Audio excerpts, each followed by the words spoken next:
All right, buckle up for a deep dive into something a little different today. We're calling this one Gooning. Yeah, you heard that right. It's all about, well, taking certain solo activities to a whole new level. We've got definitions from Urban Dictionary, some wild Reddit threads, and even like a whole YouTube analysis by a psychiatrist, this guy, Dr. K.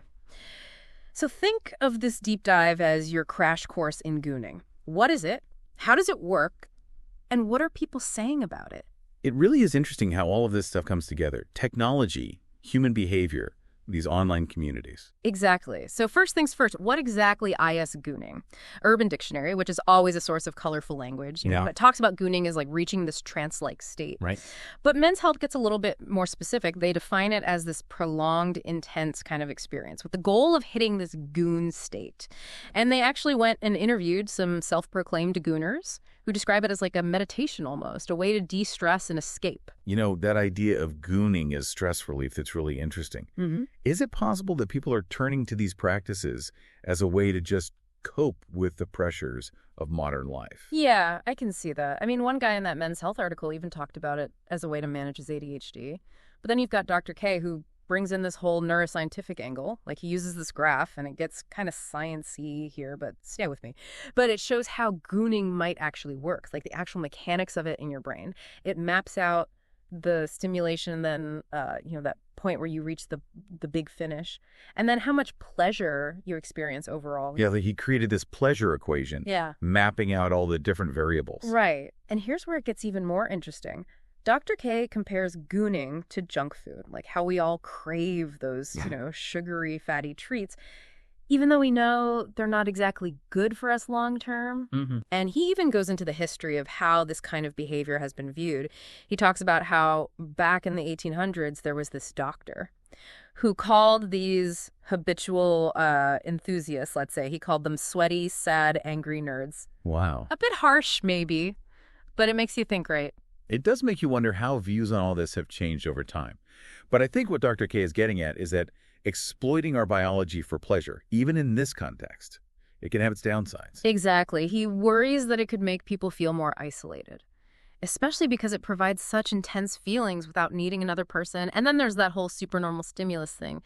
Basically, he says that things like, adult content, which is often used in gooning, it can create these unrealistic expectations compared to, real life intimacy. It's like your brain gets so used to this amped up version of pleasure. Well, like it sets the bar so high. Yeah, exactly. Yeah. Do you see where he's going with this? Absolutely. It raises so many questions about how technology is shaping what we want and expect. Not even just with intimacy, but in like all areas of life. If we're constantly bombarded with these heightened, digitally enhanced experiences, then what does that mean for our ability to be satisfied in the real world? That is such a good question. It's like we're training our brains to expect this constant intensity that's just not realistic. But before we go too far down that rabbit hole, let's switch gears for a second. Let's talk about the social side of gooning.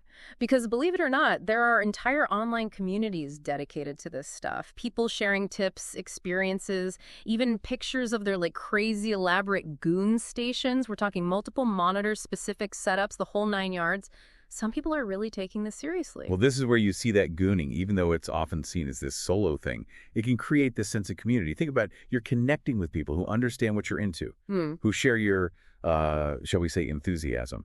Right. It's like any niche community online, you know? You find your people, even if what brings you together might seem a little out there to others. Which brings us to a really important question.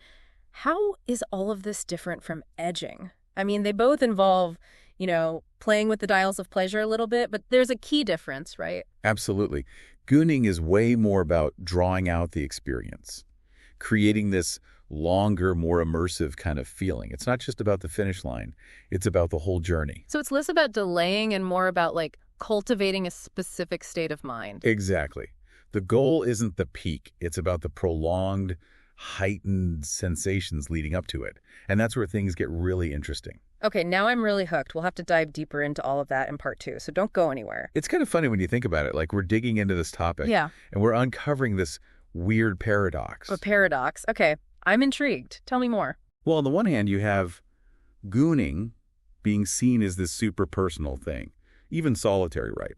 But then on the other hand, you have these really active online communities where people are connecting over it. It's like this hidden world of digital intimacy, springing up around something that's usually kept very private. Yeah, that is kind of strange when you say it like that. You have people talking about gooning as this way to escape the world, to just get lost in the feeling. And then they go online and share all the details with strangers. Exactly. It really makes you rethink how pleasure and connection work in this digital world.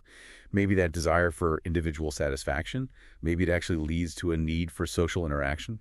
You know, that reminds me of something from that Men's Health article. They interviewed this guy, Oscar Buzz. Apparently, he won Gooner King 2024 at some kind of, well, let's just call it a gathering. Oh, yes, the Mr. Buzz. Yeah. Quite the character. Oh, he is. And he was saying how gooning actually helped him become more confident about his sexuality. Like, it let him loosen up and embrace the less glamorous side of things, let's just say. He even called himself a primordial source oozing sexuality. Okay, that's one way to put it. Yeah, for sure.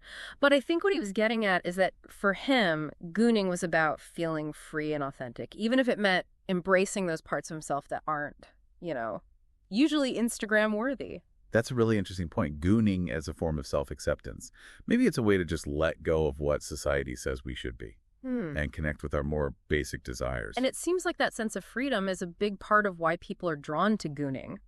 They talk about finally being able to let go, to just be in the moment without worrying about judgment. Yeah, it's almost like tapping into this primal instinct, this pure state of being that goes beyond social rules. And maybe, just maybe, it's that shared experience of letting go, of embracing those instincts. That's what creates that sense of community among gooners. It's definitely possible.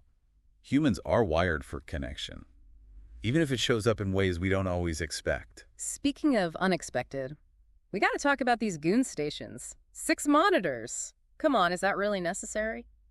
Well, from a purely biological standpoint, probably not. But remember, we're dealing with a lot more here. It's psychological, it's social. So it's not just about the physical feeling. It's about creating this whole ritual, a personalized environment to, enhance the whole experience. It's like designing your own pleasure palace, this space where you can just fully indulge without holding back.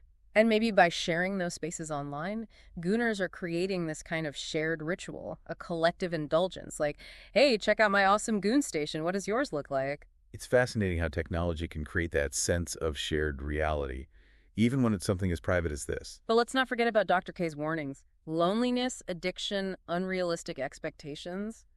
That's some pretty serious stuff. Oh, absolutely.